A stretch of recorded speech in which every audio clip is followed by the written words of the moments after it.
Mi nombre es Miguel Ruiz.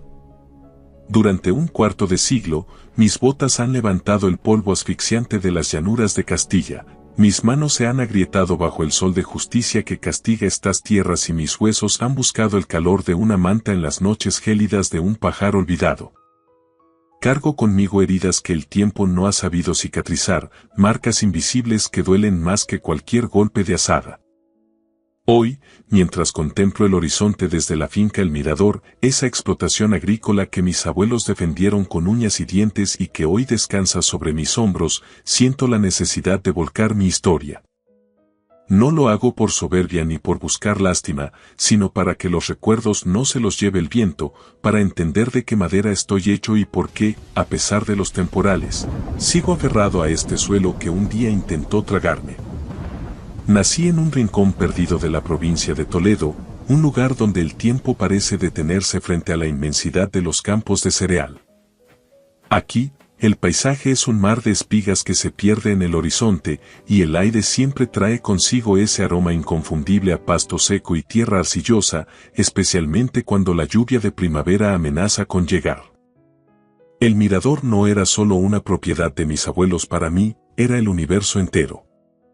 Entre sus lindes aprendí a leer los surcos, a distinguir el momento exacto para la siembra y a entender ese murmullo casi sagrado que emana de la tierra cuando se siente cuidada. Sin embargo, mi infancia no fue solo un juego entre trigales o el eco de las historias de mi abuelo sobre las siegas de antaño. Estuvo marcada por silencios espesos, por ausencias que pesaban más que el plomo. Mi madre, Mónica, era el alma de la casa. Tenía una voz dulce y una sonrisa que parecía templar el aire de la cocina. Mientras preparaba el guiso, solía cantar coplas antiguas que se filtraban por las ventanas y se mezclaban con el silbido de la brisa. Aún cierro los ojos y me veo de niño, sentado en una banqueta de madera a su lado, escuchándola hablar con pasión sobre la rotación de los cultivos, cómo seleccionar el mejor grano para la siguiente temporada o cómo tratar al ganado con la dignidad que merece. Escucha bien, Miguel, me decía siempre, acariciándome la frente, la tierra tiene memoria y tiene alma. Si la tratas con respeto, ella te devolverá el sudor multiplicado por 10, pero si la traicionas, se volverá estéril como el rencor. Aquellas palabras, dichas en la penumbra de nuestra cocina, se convirtieron en mi primer mandamiento. Pero la felicidad en estas tierras suele ser tan breve como el rocío. Cuando cumplí 10 años, un invierno negro se llevó a mi madre tras una enfermedad que la consumió en apenas semanas. El día que se fue, el cielo de Toledo se tiñó de un gris plomizo, como si las nubes también quisieran guardar luto. Mi padre, Pablo Ruiz, permanecía junto a su lecho, sosteniendo su mano marchita con una mirada que no reflejaba dolor, sino un vacío absoluto. No hubo lágrimas, no hubo consuelo, se quedó allí, rígido como una estatua de sal. Yo, desgarrado por el pánico, me aferraba a ella suplicando un milagro. En su último aliento, Mónica me dedicó una sonrisa trémula, me acarició el cabello y susurró unas palabras que marcarían mi destino. Cuida de tus abuelos, hijo. No permitas que nadie te arrebate esta tierra. Prométemelo. Aquel fue su testamento y mi condena. Tras el entierro, mi padre se transformó en un extraño.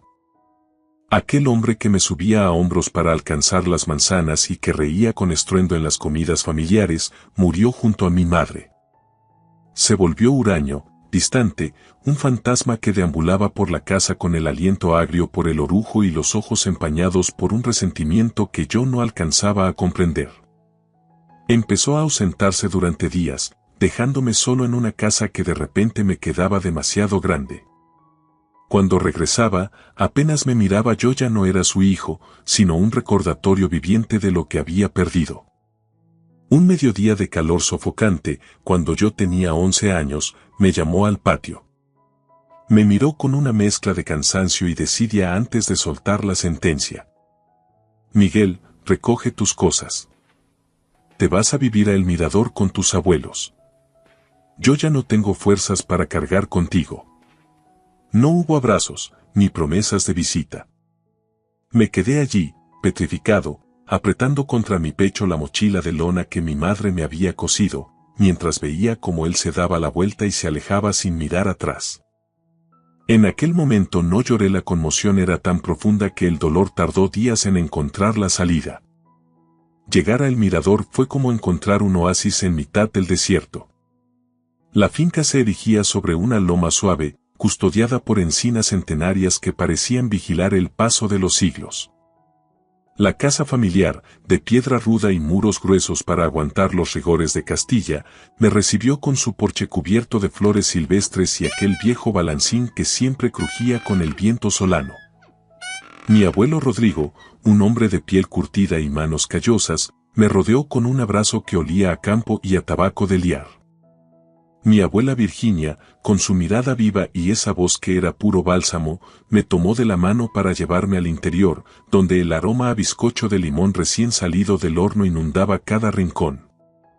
No llores, pequeño, me dijo con firmeza, esta es tu herencia, tu hogar y aquí nadie va a dejarte solo. Los años siguientes fueron los más formativos de mi vida. Rodrigo se convirtió en mi maestro y en mi sombra. Me enseñó que ser agricultor no es solo un oficio, sino una forma de entender la vida. Me llevaba a las tierras al alba para enseñarme a leer el cielo, a reconocer cuando el suelo necesitaba descanso y a saber cuando el ganado requería un refuerzo de forraje antes de que el frío apretara. Me hablaba de las sequías históricas, de cómo la familia se turnaba para regar a mano en las noches de insomnio y de la alegría compartida de las siegas, cuando el pueblo entero se convertía en una sola familia. A través de su voz, comprendí que el mirador no era una simple parcela de tierra, sino un legado de sudor y sangre que definía quiénes éramos. Por su parte, mi abuela Virginia me enseñó la otra cara de la moneda: la paciencia y la resiliencia. Sentado a sus pies mientras ella hacía ganchillo en su sillón de orejas, me contaba historias de mi madre de joven, de cómo trabajaban el huerto juntas y de la pasión que Mónica sentía por estas hectáreas. Tu madre llevaba el campo en las venas, Miguel. Ahora esa sangre corre por las tuyas, y es tu deber que siga fluyendo, me recordaba.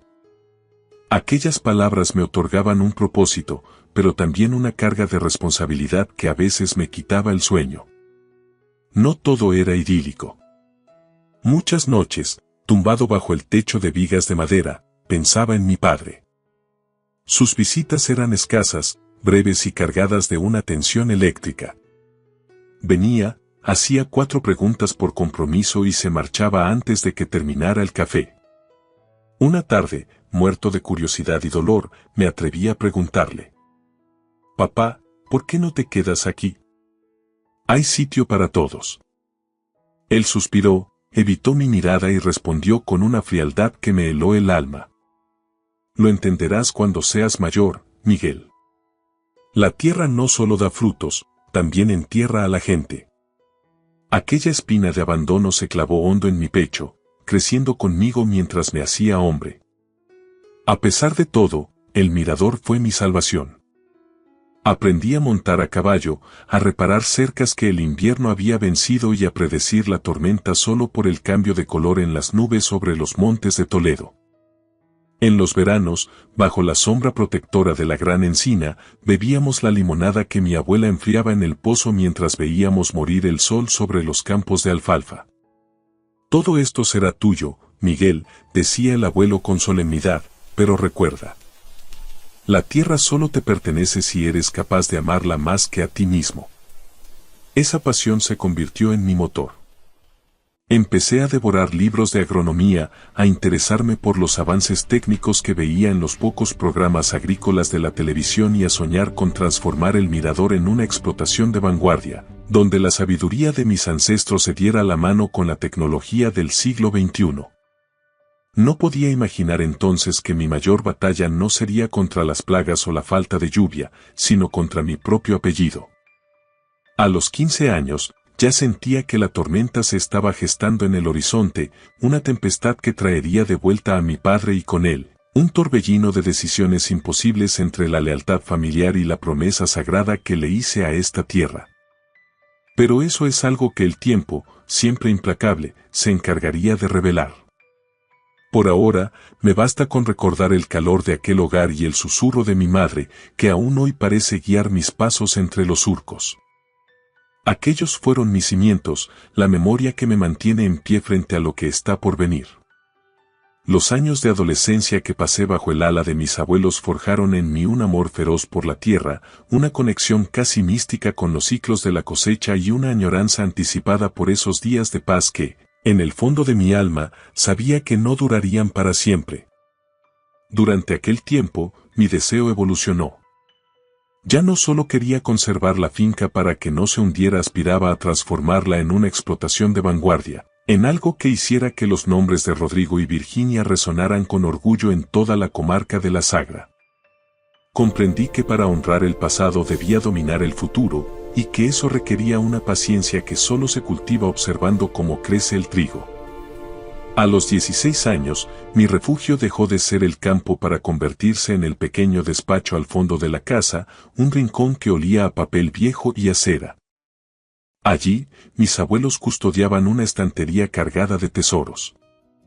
Tratados de agronomía de los años 70, manuales sobre la cría de ganado ovino y revistas del sector que mi abuelo Rodrigo coleccionaba como si fueran reliquias. Los devoraba noche tras noche bajo la luz temblorosa de un flexo, peleándome con términos como estrés hídrico, nitrificación del suelo o capacidad de intercambio catiónico. Anotaba en un cuaderno cada idea sobre cómo optimizar el barbecho o qué maquinaria podría aliviar la espalda de mi abuelo. Virginia, al pasar con un vaso de leche caliente, me sonreía con melancolía. Eres el vivo retrato de Rodrigo cuando mozo, Miguel. Tienes los pies en el barro pero la cabeza en las estrellas. Sus palabras eran mi combustible, aunque las dudas me asaltaban en cuanto salía al sol. ¿Sería yo capaz de gobernar el Mirador? Hablamos de cientos de hectáreas de suelo arcilloso, un rebaño que no entiende de descansos y una climatología caprichosa que en Toledo puede pasar de la helada negra a la solana abrasadora en un abrir y cerrar de ojos. Yo era un muchacho que apenas había cruzado los límites de la provincia. En esos momentos de flaqueza, Rodrigo se sentaba conmigo en el porche, me ponía su mano callosa en el hombro y sentenciaba. La tierra no te pide que lo sepas todo hoy, hijo. Te pide que la escuches. Si la amas, ella misma te dirá cuando tienes sed y cuando estás satisfecha. Con esa premisa, me lancé a descubrir la agricultura del siglo XXI. En la vieja televisión de tubo vi un reportaje sobre el cultivo hidropónico y el riego por goteo automatizado. Me quedé prendado. La posibilidad de fusionar la sabiduría ancestral de mi familia con la tecnología me obsesionó. Empecé a frecuentar la biblioteca del instituto y a gastar mis pocas pesetas en el locutorio del pueblo para investigar en Internet. Leía sobre sensores de humedad, drones para el mapeo de cultivos y el uso de Big Data para predecir las cosechas. Cada descubrimiento era una chispa que alimentaba un incendio de ambición sana. Mi último año de bachillerato fue un calvario de codos y café.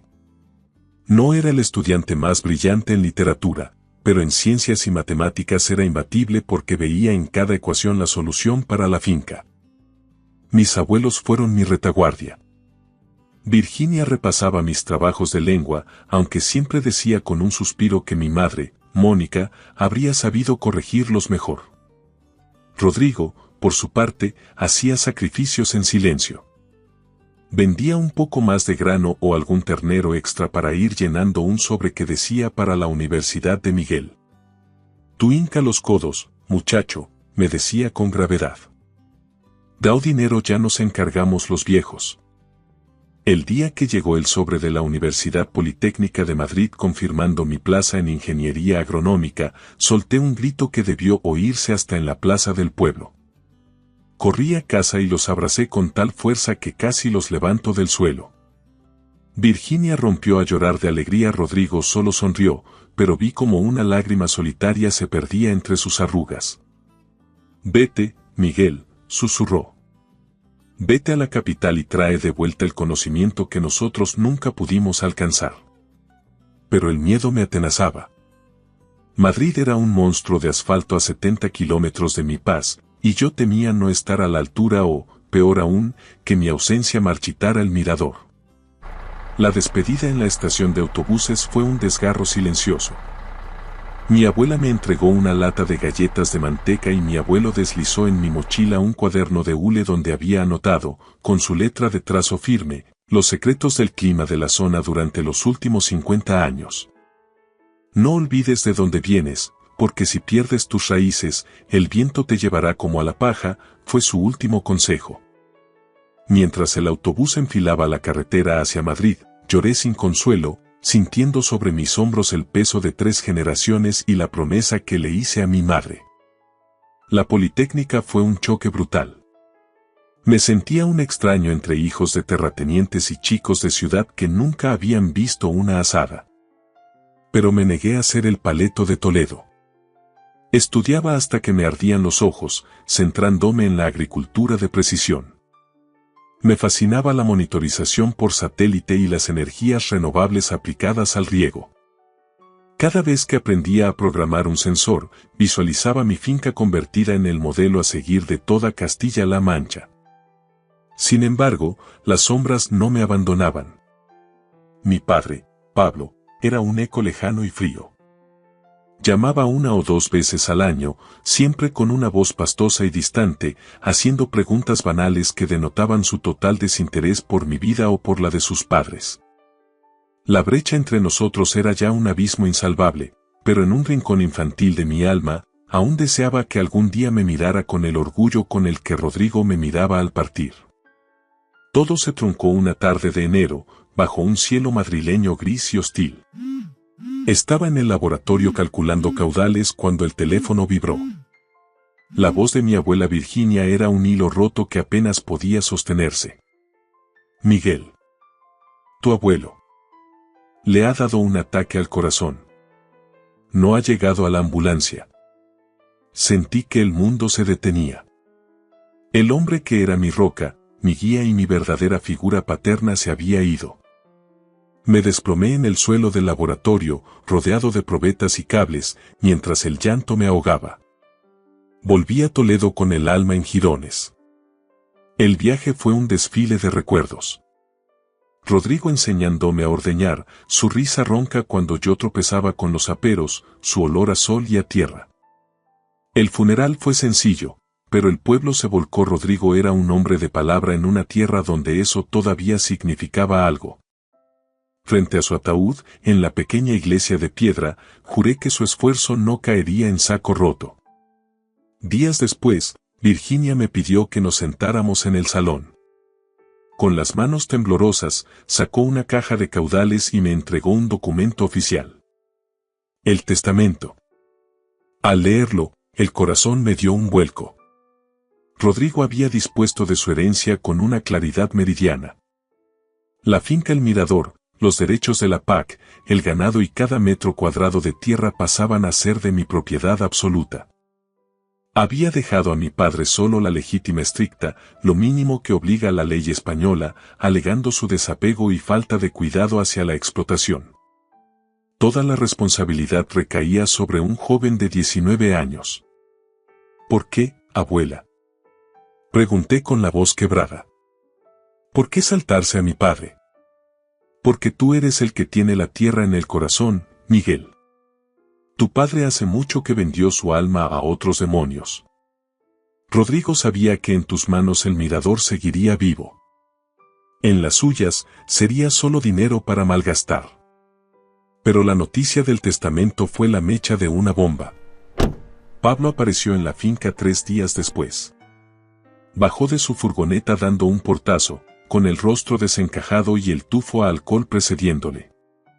«Esto es un robo», gritó, estampando la copia del testamento contra la mesa de la cocina.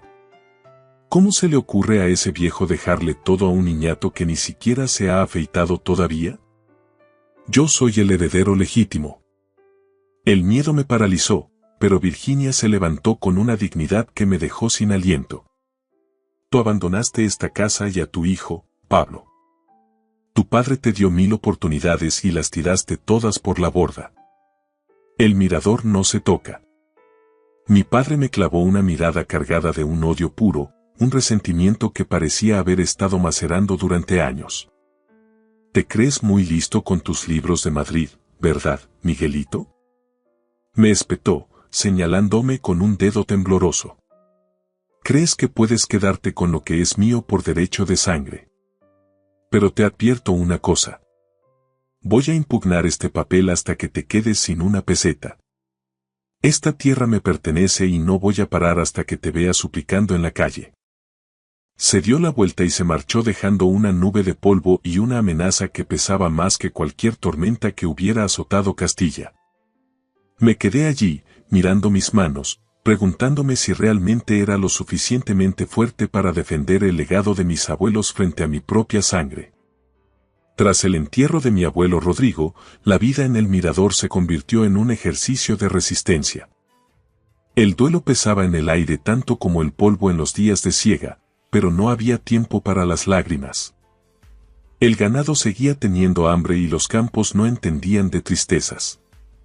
Mi padre desapareció de escena durante un par de años, un respiro que aproveché para volcarme en los libros en Madrid. Pasaba la semana entre aulas y laboratorios, y cada viernes, sin falta, tomaba el autobús a Toledo para ponerme el mono de trabajo y deslomarme ayudando a la abuela Virginia. El agotamiento era crónico, pero la promesa que le hice a Rodrigo y el temor a que la finca decayera me servían de puntal. Sin embargo, la tregua terminó de forma abrupta. 2 años después, la tempestad regresó con un rostro que no esperaba. Pablo, mi padre, volvió a cruzar la cancela de la finca, pero esta vez traía escolta. Lo acompañaba una mujer llamada Lucía, que apenas superaba los 20 años y cuya mirada, afilada y ambiciosa, escaneaba la propiedad como quien taza un botín. Miguel, Lucía y yo nos hemos casado por lo civil, anunció mi padre con una frialdad que me revolvió las entrañas. Y como ahora somos un matrimonio legal, vamos a instalarnos en la casa principal. Es mi derecho como hijo y como esposo. Se me formó un nudo en la garganta.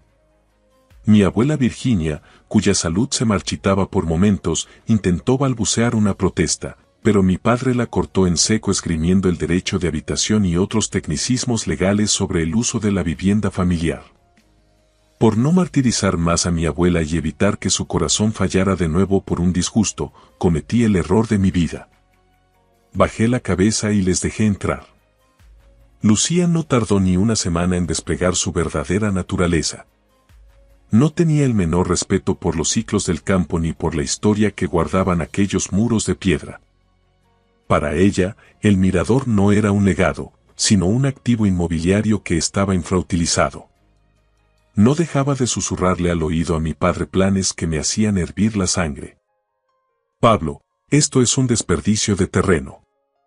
Si logramos una recalificación de suelo, podríamos parcelar la zona de las encinas y construir una urbanización de chalets de lujo. El pueblo está creciendo y Madrid está a un paso. Sería una mina de oro, podríamos dejar este lodazal y vivir como señores en la capital. Yo me mantuve como un muro de contención. Como heredero universal de la nuda propiedad, según el testamento de mi abuelo, ninguna segregación de fincas ni venta podía realizarse sin mi consentimiento y firma. Aquello enfureció a Lucía, que inició una campaña de acoso y derribo. Empezó a quejarse de todo.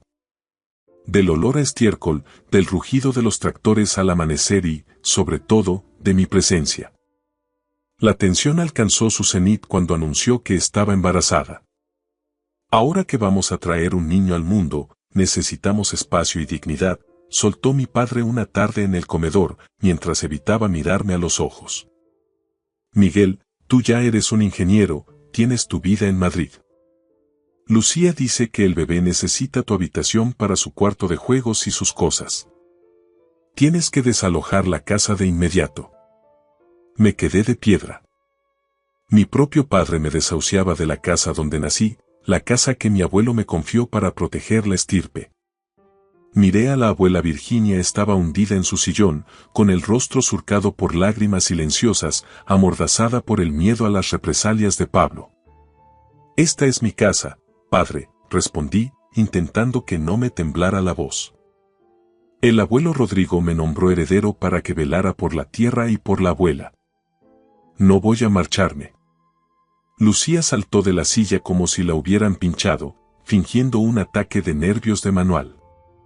¿Lo ves, Pablo? Tu hijo es un egoísta, nos odia y desprecia a su futuro hermano. No puedo criar a un hijo bajo el mismo techo que este energúmeno. Mi padre, completamente anulado por la voluntad de su mujer, se levantó gritando. Fuera de aquí. Si tanto quieres la finca, vete a dormir con las bestias al pajar, pero no quiero volver a ver tu cara en esta casa. Y así, en un acto de humillación que aún hoy me escuece, terminé instalándome en el viejo cobertizo de herramientas, junto al establo. Acondicioné un rincón entre aperos y sacos de simiente. No había calefacción, solo una vieja estufa de butano que apenas templaba el aire, y el frío del suelo de piedra se me calaba hasta los huesos en las noches de invierno toledano. Pero desde allí, en la penumbra, podía vigilar mis cultivos y, lo más importante, colarme en la casa principal para cuidar a mi abuela cuando ellos salían al pueblo a malgastar el poco dinero que quedaba. Los meses pasaron como una pesadilla.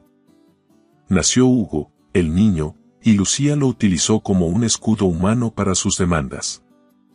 Exigió vender el ganado alegando que las moscas eran un foco de infección para el bebé. Presionaba a mi padre para que abandonara el mantenimiento de los cereales, queriendo demostrar que la explotación era deficitaria y que la única salida era la venta. Mi padre, abandonado al alcohol y a la desidia, dejó de trabajar. Se pasaba las horas discutiendo con los pocos jornaleros que aún nos guardaban lealtad, mientras las deudas empezaban a asomar por debajo de la puerta. El punto de no retorno llegó cuando recibí un soplo de un antiguo compañero de estudios que trabajaba en una notaría de Toledo. Habían intentado presentar un documento de compraventa de la parcela norte, la más valiosa por su acceso al pozo y al regadío, con una firma que pretendía ser la mía. Habían intentado falsificar mi identidad para trocear la herencia de mi abuelo. Fue entonces cuando comprendí que la paciencia se había agotado. Si seguía siendo un observador pasivo, el mirador moriría bajo el asfalto y la codicia. Me puse en contacto con un abogado de la Unión de Pequeños Agricultores, experto en derecho agrario y sucesiones. Miguel, la ley está de tu parte por el testamento, me advirtió con gravedad, pero ellos están dentro de la casa y hay un menor de edad por medio. Va a ser un proceso judicial largo, costoso y, sobre todo, va a ser una guerra fratricida que te va a destrozar por dentro. ¿Estás seguro? Apreté los puños, sintiendo el aroma de la tierra arcillosa que entraba por la rendija del pajar. Pensé en la sonrisa de mi madre, en las manos callosas de Rodrigo y en la dignidad herida de Virginia. Estoy seguro, sentencié. Por mi sangre y por mi tierra, no voy a dejar que destruyan lo que 3 generaciones tardaron un siglo en levantar. Que empiece la batalla. La atmósfera en la finca El Mirador se volvió irrespirable, una guerra de guerrillas donde el odio sustituyó al respeto. Mi padre y Lucía, acorralados por su propia codicia, dejaron de disimular. Intentaron quebrantar mi voluntad hostigándome en mi refugio del pajar. Cortaban el suministro eléctrico que llegaba de la casa principal, saboteaban los depósitos de gasoil de los tractores o bloqueaban los caminos de servidumbre con maquinaria vieja y oxidada para impedir mi paso. Pero cometieron un error de cálculo fatal. Pensaron que seguía siendo aquel niño desvalido que mi padre despachó con una mochila de lona. No comprendieron que frente a ellos tenían a un ingeniero agrónomo respaldado por la ley, con la legitimidad de la tierra en las venas y una voluntad forjada a fuego y escarcha. Inicié la ofensiva legal en los juzgados de Toledo. Presenté una demanda de desahucio por precario y una acción de protección del patrimonio, fundamentada en el testamento hológrafo de mi abuelo Rodrigo y en la evidente administración desleal de la propiedad. La batalla en los tribunales fue un calvario emocional. Vi a Lucía interpretar el papel de su vida, derramando lágrimas de cocodrilo ante el juez, alegando que yo era un monstruo que pretendía dejar a un lactante en la indigencia. Escuché a mi padre acusarme de mal hijo y de traicionar la sangre. Sin embargo, los hechos eran tercos y los documentos, implacables. Las pruebas periciales demostraron el abandono sistemático de la explotación, el impago de las cuotas del SEAS, Sistema Especial para Trabajadores Agrarios, y, lo que sentenció su destino, el informe caligráfico que confirmaba el burdo intento de falsificar mi firma para enajenar las parcelas de regadío. El magistrado dictó sentencia a mi favor. Se decretó el lanzamiento y se les concedió un plazo improrrogable de 60 días para desalojar la vivienda. El día que cruzaron la cancela por última vez, el aire se sintió más limpio, aunque el sabor fuera agridulce. Observé desde la distancia cómo mi padre cargaba sus escasas pertenencias en la furgoneta, tenía la mirada perdida en el suelo y los hombros hundidos bajo el peso de una derrota que él mismo se había buscado. Lucía, fiel a su estilo, no dejó de lanzar improperios y maldiciones contra los muros de piedra, como si la casa tuviera la culpa de su fracaso. No sentí el triunfo que esperaba, solo una punzada de compasión por aquel hombre que un día fue mi héroe y terminó siendo un extraño. Cuando el motor de la furgoneta se perdió tras la loma, el mirador soltó un suspiro de alivio que resonó en cada encina. Lamentablemente, la victoria llegó con un vacío irreparable. Mi abuela Virginia no alcanzó a ver el sol de la justicia. Falleció apenas unas semanas antes del fallo judicial, en aquella modesta habitación del establo que habíamos transformado en su último baluarte de dignidad.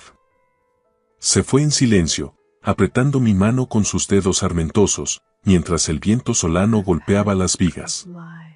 Haz que estas tierras vuelvan a cantar, Miguel. Hazlo por el abuelo, por tu madre. Y por ti, susurró antes de que su luz se apagara. Con el control absoluto de la finca, inicié la reconstrucción. Invertí hasta el último céntimo de los ahorros que mis abuelos custodiaron con tanto celo y solicité un crédito del ICO para jóvenes agricultores. Fue el momento de pasar de los planos a la realidad. Implementé el riego por goteo con telemetría que había diseñado en la Politécnica, levanté invernaderos de alta tecnología con control de clima y recuperé el ganado, pero esta vez apostando por la excelencia. Una cabaña de producción ecológica certificada, destinada a los mercados más exigentes de Madrid. Los años siguientes fueron un testamento de esfuerzo. Trabajé de sol a sol, de cosecha en cosecha, sin distinguir domingos de festivos. Cada gota de sudor sobre la tierra arcillosa, cada madrugada analizando mapas de rendimiento y niveles de nitrógeno, era un ladrillo más en la promesa cumplida. El mirador dejó de ser una herencia en ruinas para transformarse en la explotación modelo de toda Castilla-La Mancha, un faro de modernidad que respetaba, por encima de todo, la tradición. Una tarde de este último otoño, con el sol poniente bañando los campos de cereal en un oro líquido y profundo, me detuve en el centro de la finca. Contemplé la exuberancia de los cultivos, el brillo especular de los invernaderos y el murmullo rítmico de los aspersores fundiéndose con el mugido de las vacas en el valle. Cerré los ojos y, por primera vez en 25 años, sentí una paz absoluta. La brisa traía ese aroma a tierra roja y tomillo, y por un instante, pude sentir la presencia de Mónica, de Rodrigo y de Virginia, como si sus sombras caminaran a mi lado, sonriendo ante la obra terminada. Supe hace poco que mi padre vive en un pequeño piso de alquiler en la ciudad, consumido por la soledad después de que Lucía lo abandonara en cuanto se agotó la última moneda que pudo sacarle. No sé si el tiempo me otorgará la generosidad de perdonarlo, pero he decidido que su sombra no oscurecerá más mi camino. Me quedé allí, solo ante la inmensidad de mi destino, y susurré al viento. Lo hemos conseguido, abuelo. La tierra sigue siendo nuestra. Mientras el sol se ocultaba tras los montes de Toledo, comprendí que, pasara lo que pasara, este era mi sitio. Mi refugio. Mi hogar. Mi legado eterno. Gracias por escuchar mi historia hasta el final. Si resonó contigo, dale like, escribe en los comentarios qué fue lo que más te tocó y no olvides decir de dónde eres. Suscríbete al canal, vienen muchas más historias.